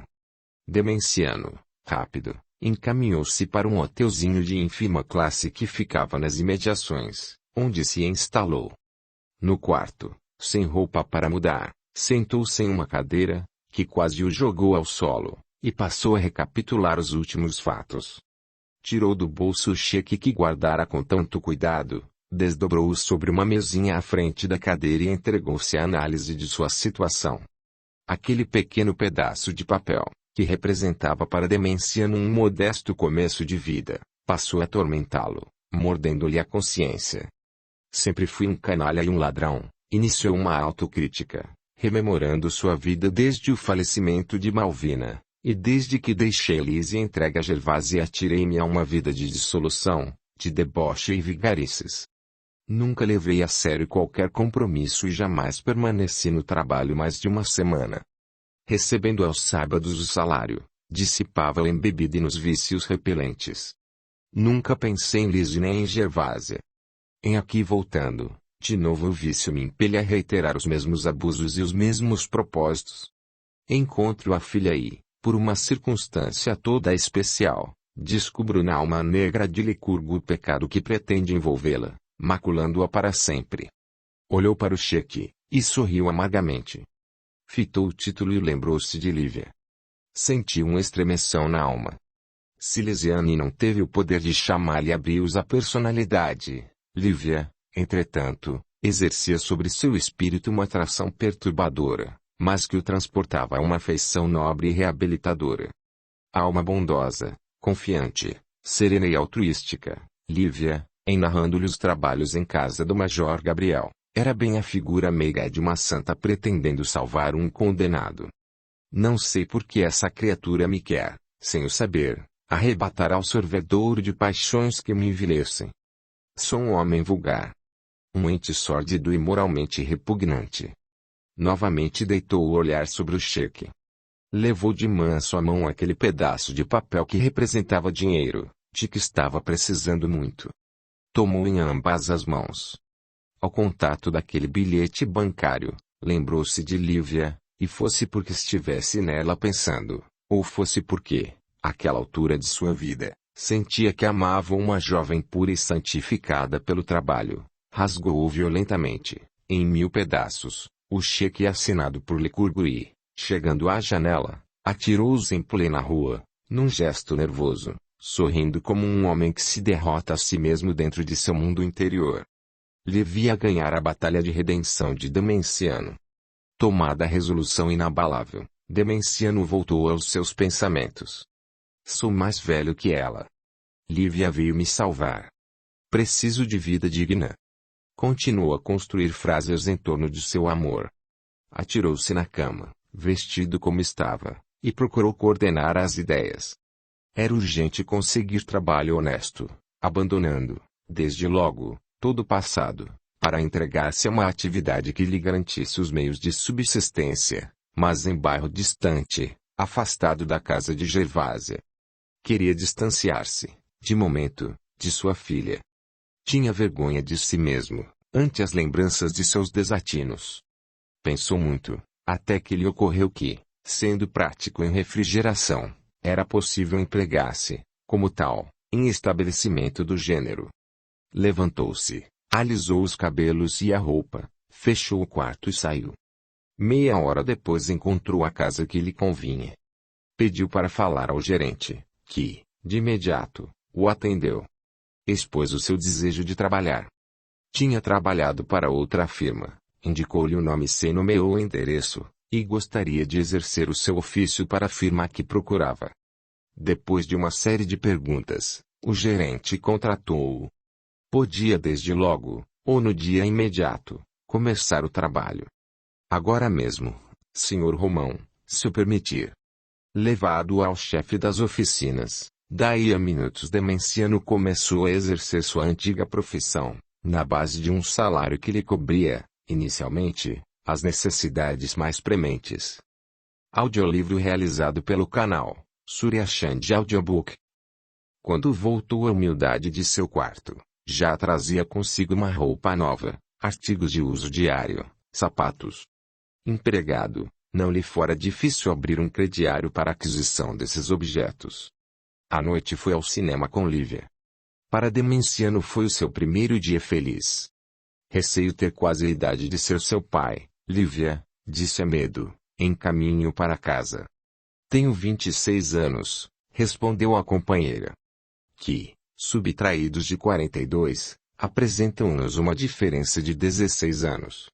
E uma enorme desvantagem para você, não acha? Não acho nada. Demenciano sorriu feliz, e perguntou. Tem muitas amiguinhas na fábrica? Tenho poucas. Consuelo, Marília, Lesiane. Deixe ver. Não, é só. Conhece algumas dessas que mencionei? Demenciano levou um susto, mas refez-se e respondeu. Não. Isto é, Lisiane, vagamente. Qualquer dia destes o apresentarei a elas.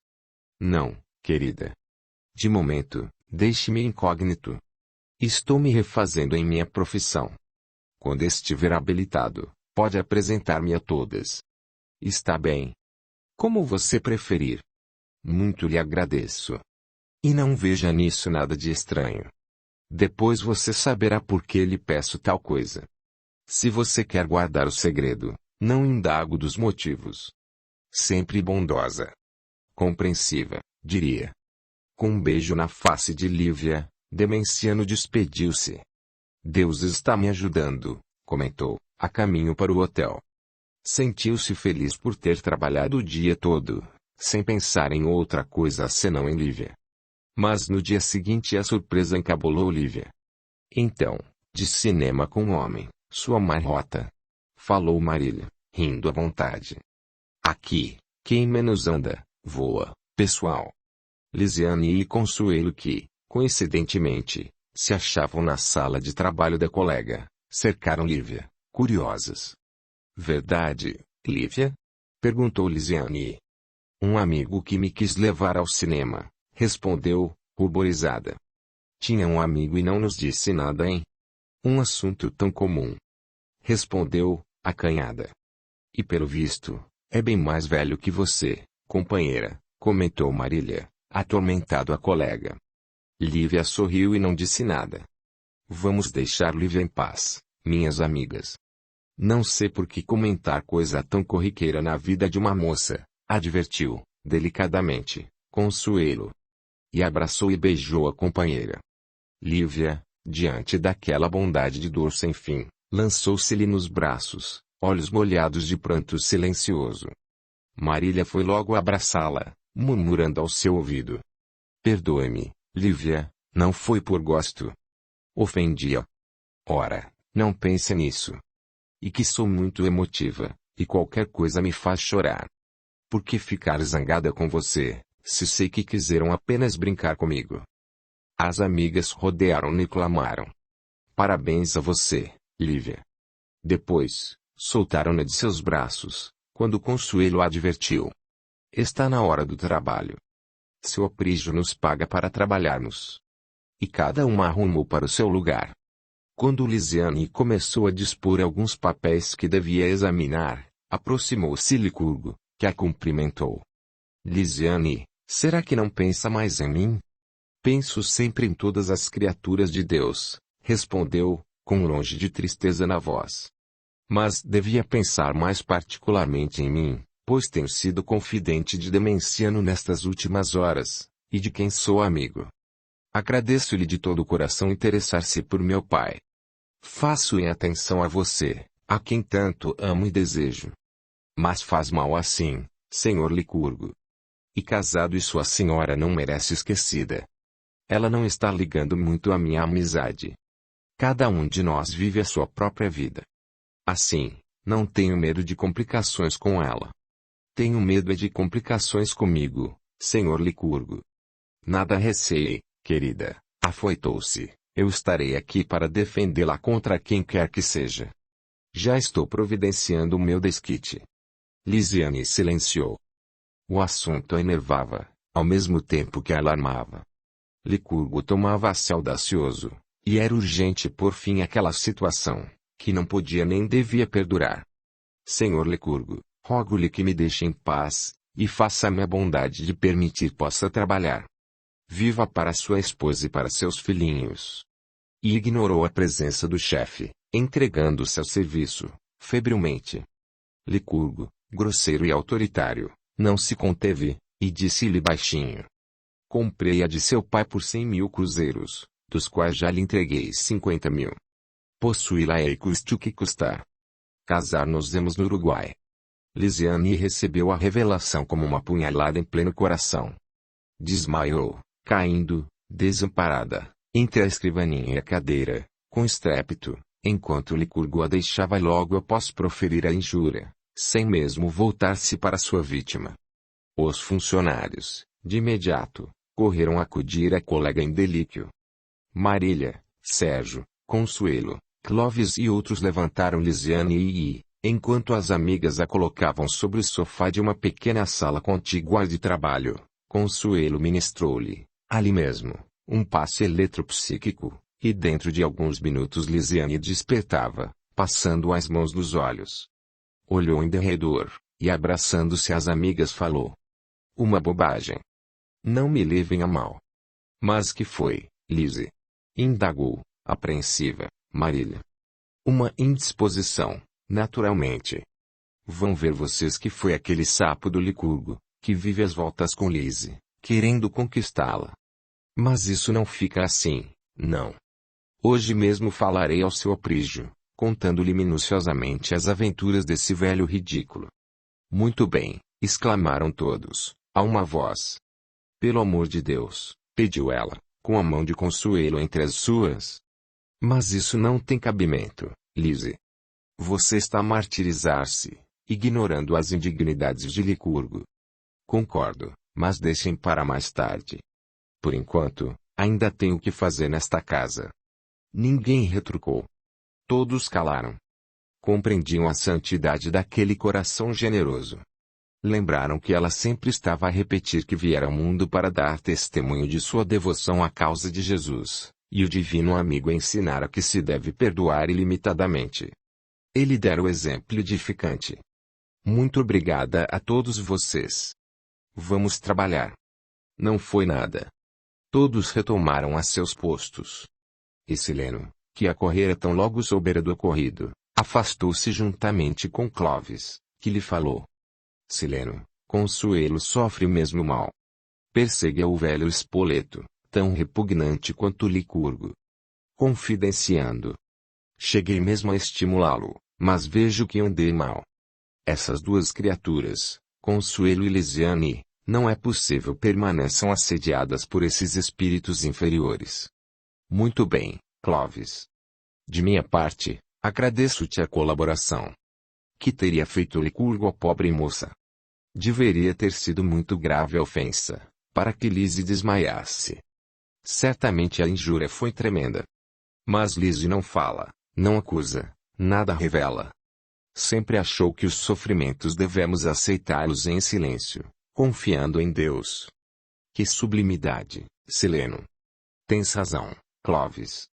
Só mesmo um ser espiritualizado pode comportar-se tão superiormente. Ultimamente, Sileno, e eu nunca prestei, tenho assistido a algumas sessões de espiritismo cristão numa sociedade do meu bairro, e estou gostando tanto que o meu maior desejo é reformar o mundo. Sileno riu, satisfeito e compreensivo, e comentou. Quando ingressamos na doutrina espírita, achamo-la tão bela e consoladora, que a nossa vontade é precisamente essa. A de melhorar o homem. E a ânsia da libertação das almas pecadoras como nós. Não imaginas, Sileno, como me alegram as esperanças que me acalentam. E olha que um dia desses visitou-nos, com Dona Maria, o seu aprígio. Foi uma alegria para todos. Vê tu, um homem com a fortuna que sobe a bilhões, não desdenha ombrear-se conosco, pobres serventuários e operários, ao lado de sua esposa, a qual, sem cerimônia, abraçava miseráveis mulheres e crianças de pé no chão. Nessa noite, fui dormir tarde, Sileno, fazendo uma comparação entre nós e os visitantes. A gente, às vezes, Sileno, pensa que os ricos não prestam, são egoístas, uns tubarões, uns exploradores sem escrúpulos, incapazes de um gesto de caridade. Os juízos humanos nem sempre acertam. Por isso, Clovis, lá diz o Evangelho do Reino. Não julgueis para não serdes julgados. Ninguém sabe julgar. Só Deus o sabe. Mas, a propósito, seu aprígio nos prometeu uma grande festa, agora pelo Natal. Uma festa a seu modo, disse ele. Dona Maria, que acompanha sempre o esposo, nos disse, longe dele, que a surpresa vai ser muito grande. Eles a farão grandiosa, tenho certeza. Mas vamos trabalhar, Clovis, porque estamos ganhando para servir o Senhor. Sorrindo ambos, cada qual se dirigiu para a sua sala. Interrompeu Clovis o seu caminho, e, antes de entrar em sua sala, dirigiu-se a Consuelo. Desejava interpelá-la sobre o filho de seu aprígio. Que há com o filho de nosso chefe? Então não sabe? Nada sei a respeito. Pois o nosso bom amigo tem um filho já moço, de uns 25 anos, que de um momento para outro ficou paralítico. Pernas e braços não se movem. Há 6 anos que vive numa cadeira de rodas. E um belo rapaz, bom coração, espírito esclarecido e viva inteligência. Mas, como tudo que Deus faz é bom, não lamentemos, porque, quase sempre, a doença é um prêmio. Que filosofia, Consuelo! Consoladora, meu amigo! Deus, invariavelmente, nos fala pela dor, quando nos rebelamos contra a lei. Não é castigo nem punição, porque Deus é bom. E o sofrimento uma resposta aos nossos desatinos. E dizer-se que é seu aprígio, um homem tão bom e tão caridoso, tem um filho doente, sem esperanças. Será que Miguel ainda se recuperará? Será que isso pode acontecer, Consuelo? Por que não? Deus é misericórdia, clemência e amor. Confiemos no Divino Pai. Como eu gostaria que tal acontecesse, Consuelo. Que alegria para aquelas almas generosas, seu aprígio e Dona Maria. Há de acontecer. Devemos orar pelos nossos dignos benfeitores. Aí. Consuelo, como eu desejaria conversar com você mais à vontade, porque sairia dessa tertúlia menos imperfeito e mais decidido a combater-me a mim mesmo, diuturnamente. Preciso do estímulo da bondade, porque Deus nos socorre através da bondade dos nossos semelhantes. Você já tem o roteiro, meu amigo. Não acredite na minha bondade nem na minha santidade. Somos velhas almas a resgatarem as loucuras do passado, sofrendo e penando. Seja como for, minha amiga, a compreensão dos outros nos alivia muitos padecimentos. Sim. Mas não esqueçamos que devemos aprender a voar com as nossas próprias asas. Mas as minhas asas estão quase paralíticas pelos crimes que cometi e tenho cometido nesta reencarnação. Graças a Deus, Jesus não me abandonou. O felicidade. Agora, Clóvis, vamos trabalhar. Deus lhe pague, dor sem fim. Não tinha dado 2 passos, quando surgiu Espoleto, que falou alto. Para o trabalho. Isto não é sala de palestra. Venha cá, senhorita Consuelo. Deixa para mim, Espoleto, objetou Aprígio, que entrava no preciso instante em que seu auxiliar advertia os colegas. Dirigindo-se à moça, convidou-a. Preciso de você, minha filha. Venha comigo. Tomou-a pelo braço e conduziu-a ao escritório. Fê-la sentar-se a seu lado, e expôs-lhe. Sei, Consuelo, que ministra passas com bastante proveito para os pacientes. Se não fosse pedir-lhe muito, gostaria que atendesse meu Miguel. Hoje, o coitado está nervoso. Ordinariamente mantém-se calmo e resignado. Maria está apreensiva. Incumbiu-me de solicitar-lhe a assistência caridosa. Posso contar com a sua ajuda, Consuelo? Honra-me muito seu convite, e, por isso, disponha da humilde serva do Senhor. Tomaram o automóvel, encaminhando-se para a residência de Aprígio, um belo palacete em uma das ruas de Copacabana. À frente da casa, esperava-os Dona Maria, que, vendo Consuelo chegar com o marido, apressou-se a recebê-los. Beijou o esposo e a moça, dizendo, comovida: e uma felicidade tê-la nesta casa. Eu é que me julgo feliz em saber que me consideram digna de aqui ser recebida tão gentilmente. Vou levá-la ao nosso doente, disse a esposa do industrial. Instante depois, achavam-se nos aposentos de Miguel. Este, à chegada da visitante, inclinou-se em sua cadeira de rodas. Feliz por sua visita, Consuelo. Foi certamente Jesus quem a enviou pelo braço de meu pai. Quando a senhorita assomou à porta, perdoe-me dizer-lhe isso, senti que consigo veio um espírito de elevada hierarquia. Não concorda comigo, meu pai?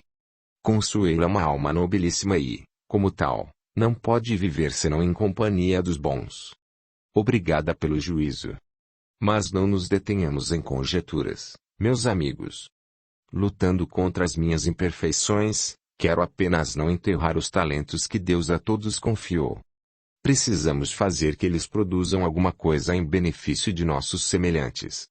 Silenciosamente, acercou-se da cadeira do doente, enquanto este comentava os fatos que haviam levado os pais a solicitar os serviços da incansável intérprete dos abnegados mensageiros do bem. Meus pais são notáveis e robustos espíritos que tutelam, nesta oportunidade, por misericórdia de Deus, a minha alma imperfeita e rebelde. Vendo-me hoje meio nervoso, estado que eu mesmo não sei explicar, deliberaram incomodá-la, trazendo aqui para ministrar-me um passe. Agradeço-lhe, meu bom Miguel, tanto quanto aos seus generosos genitores, a bondosa recepção que me tributaram. Feliz de quem reencarna num lar como este, cuja direção Jesus confiou a tão abnegados obreiros. E sem dar tempo a qualquer manifestação dos presentes, Consuelo inclinou-se e beijou, silenciosamente, as mãos paralíticas de Miguel. A cena foi bela pela humildade evangélica de seu divino conteúdo. O enfermo sentiu uma estremeção e agitou braços e pernas como se houvesse recebido uma descarga elétrica. Aprígio e Dona Maria levantaram-se, como que tocados por estranha influência desconhecida. Consuelo viu que uma figura sombria como que se destacara de Miguel, assustadiça e apressada, e, rápida, ganhava a porta da rua, desaparecendo, apavorada, no torvelinho da rua movimentada. Era o espírito de Lourenço. Espalmando suas mãos, duas rosas de luz, sobre a cabeça ardente do filho do milionário, orou. Senhor, a imensidade de tua misericórdia acorda-nos sempre o espírito para as tarefas sacrossantas que a cada passo da vida nos deferes.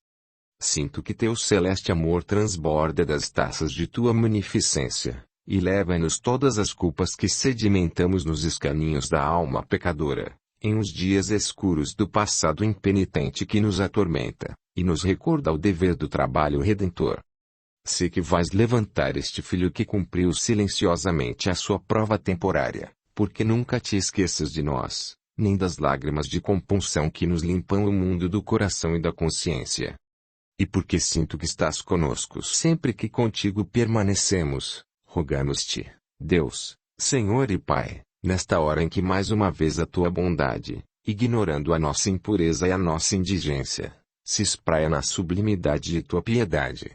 Devolve a Miguel os movimentos de seu corpo, sem teus santíssimos desígnios estiver consignada a sua cura, por Jesus, o divino advogado. A voz do petitório silenciou, e uma luz difusa se derramou em torno daquelas criaturas mergulhadas em sublime confiança. E mal terminara tão bela quanto comovedora oração, onde Consuelo pusera toda a sua alma adamantina e valorosa, Miguel movimentou-se na cadeira de rodas. Aprígio e Dona Maria estavam de ânimo suspenso, olhares fitos no filho, observando-lhe a conduta, os gestos, aguardando o que aconteceria. Consuelo orava no silêncio de sua alma generosa. Miguel mexeu com uma perna e depois com a outra, e procurou firmar-se fora da cadeira. Com um ligeiro impulso, firmando-se nos braços do móvel que o retinha há longos anos, Miguel achou-se de pé, ao lado de Consuelo, cujas mãos tomou entre as suas, beijando-as, num gesto de respeito e gratidão. Depois, deu alguns passos e abraçou seus pais, que choravam. Ficaram os três assim entrelaçados, mudos, quietos, alheios completamente ao que se passava em derredor, enquanto Consuelo permanecia orando, também distante, a pensar somente na infinita munificência de Deus. Mas a seguir os três membros da família dos Sementes se desvencilharam, e voltaram-se para Consuelo. Ela sorria para eles. Não tenho palavras. Aventurou Aprígio. Nem eu, Consuelo, murmurou, profundamente comovida, a mãe de Miguel. A palavra, nesta hora de sublime manifestação do divino poder e da excelsa misericórdia, talvez fosse uma profanação. Regozijemo-nos com a longanimidade de Deus, devolvendo-nos as injúrias de nossos pecados na alegria de sua eterna visitação. Feito novo silêncio, prosseguiu após segundos. Esse acréscimo de sua bondade deve nos alertar a alma para os trabalhos sacrificiais que nos serão pedidos em troca. Agora, mais do que nunca, estamos vinculados ao serviço do Divino Senhor. Oxalá possamos sempre compreender a sua incomparável vontade nos fatos e acontecimentos que ocorrerem em torno de nossos passos. O mundo exerce sobre nós estranho fascínio. Perigosa atração abismal.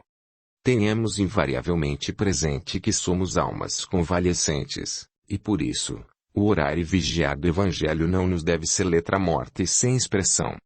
Voltando-se para Miguel, acresceu: Meu nobre amigo, hoje Deus o visitou mais ostensivamente, se tal me é permitido afirmar. E como o mundo que nós criamos está sempre em antagonismo com o mundo de Deus, aquele irá forçar as portas de seu coração e de seu espírito, solicitando-lhe a solidariedade e o serviço, naturalmente em detrimento do outro. Guarde constantemente consigo que o passado de erros de nossos espíritos é um eterno convite a novas quedas. Novo silêncio, e depois outros pensamentos. Espero que me perdoem essas palavras. Não tenho, nem de leve, qualquer autoridade para falar assim a criaturas tão dignas quanto generosas, que os amo, e porque assim lhes quero, assim lhes falei. E que Deus nos abençoe nesta hora em que devemos dar o testemunho de nossa gratidão ao Pai amantíssimo, mediante a mais sincera obediência aos seus sapientíssimos desígnios. Deus nos há de oferecer, em todas as horas e em todos os tempos, a compreensão justa de sua vontade, falou, humilde, Miguel. E ele nos tem dado tudo, confessou, olhos nublados pelo pranto, o seu aprígio. Esse acréscimo do divino amor mais aumenta minha dívida para com os tesouros da sublime munificência. Deus está no meu coração, disse Dona Maria, sincera e humilde. Só sei dizer isso na hora em que ele atende à rogativa de uma mãe aflita, e de um anjo que desceu do céu ao nosso lar. Em falando assim, voz embargada, abraçou-se a Consuelo, e a custo pôde dizer: Deus a abençoe, minha filha, e a Mãe Santíssima vele por seus passos enquanto durar seu degredo nas sombras deste mundo doloroso. Consuelo abraçou-se à esposa de Aprígio, também chorando. Depois: Senhor Aprígio, já que terminou aqui a missão para a qual fui convocada, permita que volte ao trabalho, porque é ainda o trabalho que santifica as nossas horas. Consuelo, convidou Dona Maria, fique para o nosso almoço. Meu trabalho, Dona Maria. Hoje é uma exceção, um dia de festa nesta casa. Jesus também abençoou os júbilos familiares nas bodas de Caná. Peço-lhe que fique.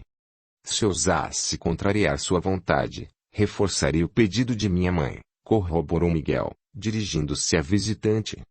Eu também, confirmou Aprígio. Todos conspiram contra uma pobre moça indefesa, disse, sorrindo, Consuelo, dando um beijo na face de Dona Maria. Fico, já que não tenho outra alternativa. Muito obrigada por todos, minha filha, agradeceu Dona Maria. Só à tardinha voltou Consuelo à pensão onde morava. Depois do almoço, Miguel, grande apreciador de música, fez as delícias de Consuelo, pondo a ouvir discos escolhidos. Não a deixou um minuto. Ele está apaixonado por Consuelo, Maria, afirmou Aprígio. Ela é de verdade sedutora. Mas, meu velho, Consuelo não é criatura para casar. Por que você diz isso? Tem uma missão difícil a cumprir, creio eu. Quem faz o que Consuelo faz, qual a que presenciamos hoje, nesta casa, não se prende a uma missão que lhe não foi destinada. Como é que você sabe? Ora, como sei, meu bom Aprígio. Cada alma é colocada, por Deus, e por seus merecimentos ou culpas, no lugar em que possa dar a vida ao seu maior rendimento. Ademais, tenho a impressão, segundo me disse Marília, que ela ama demasiadamente Sérgio, empregado na tua firma, e com ele pretende trabalhar na seara do Divino Mestre, unindo, para isso, as suas almas num conúbio verdadeiramente celestial. Você tem cada ideia, para mim inconcebível, querida Maria. Sempre, na marcha eterna da evolução, os sagrados pioneiros, que escreveram os seus romances com o sangue e as lágrimas de seus martírios, sofrem as consequências de sua própria evolução. Não discuto mais, porque você sempre leva a melhor. Almas como a de Consuelo não se podem prender a determinadas obrigações, desde que vem ao mundo com objetivos diferentes dos nossos. Seria, entretanto, um casamento ideal para Miguel, não acha você? Certamente. Mas são outras as metas daquele nobre espírito. Enquanto o casal se entregava a essas cogitações de ordem transcendental, Dor sem fim palestrava animadamente com Miguel. Gostaria, nesta nova fase de minha peregrinação pela terra, que me fosse você um guia e um protetor, pediu ele. Obrigada pela escolha, mas temo que não lhe possa servir de grande coisa. Sou uma alma sem qualquer mérito. Entretanto, com a simples imposição de suas mãos misericordiosas, readquiri a saúde perdida. Não interprete assim o fenômeno. Sua prova, naturalmente, atingiu o término, e tanto era verdade que você, nestas últimas horas, começou a sentir-se nervoso, inquieto, preocupado. Experimentou mesmo uma espécie de agitação nos membros paralisados. Foi quando alguém se lembrou de pedir o concurso de um médium, e fui eu o instrumento procurado. A utilização de minhas faculdades medianímicas obedeceu, evidentemente, à vontade do alto.